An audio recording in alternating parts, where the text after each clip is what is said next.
మేక మాంసంలో ఆవు దూడ మాంసం, బర్రె దూడ మాంసం కలుపుతున్నటువంటి మాంసం ఉత్పత్తి చేసే వ్యాపార సంస్థలు, ఆ యొక్క షాపులు హోల్సేల్గా వాళ్ళు అమ్మటం, మిగిలిన వాళ్ళు షాపుల వాళ్ళు దాన్ని తెచ్చుకోవటం, వాళ్ళకు తెలియక వాళ్ళు అమ్మటం.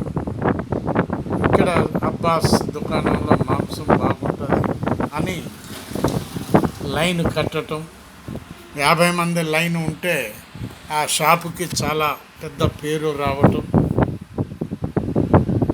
ఇక్కడ చాలా మాంసం రుచిగా ఉంటుంది ఇక్కడ అని చెప్పి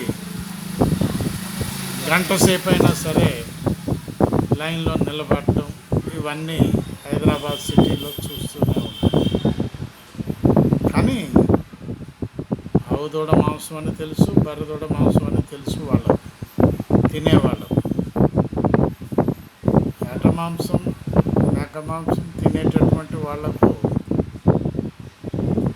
ఆ యొక్క బర్రె దూడ మాంసం, ఆవు దూడ మాంసం వాళ్ళకు రుచి తగులుతుంది, కానీ ఫైండ్ అవుట్ చేయలేరు. మేక మాంసమే అనుకుంటారు. లేతగా ఉండేసరికి అదొక కొత్త రుచి తగిలేసరికి చాలా బాగుంది అనుకుంటారు.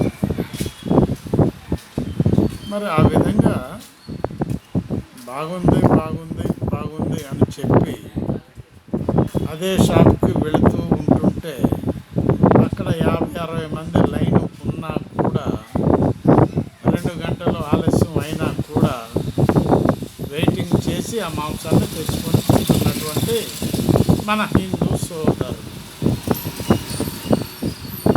మరి ఎక్కడ ఆవుని పూజిస్తున్నారు వీళ్ళు? అసలు ఆవుల్ని అమ్మేదే హిందువులు అని ముస్లిమ్స్ ఈ మధ్య బాగా చెప్పటం జరిగింది. అసలు ఆవులు అమ్మేదే వాళ్ళు.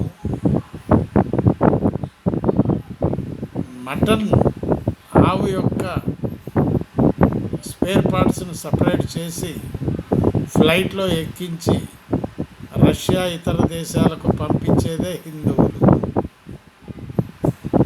మరి వాళ్ళు ఈ విధంగా మమ్మల్ని తిడుతుంటే మేమేం చేయాలి అని అంటున్నటువంటి ముస్లిం సోదరు చూసారా ఎంత కాంట్రవర్సరీగా ఉన్నదో వ్యవహారం.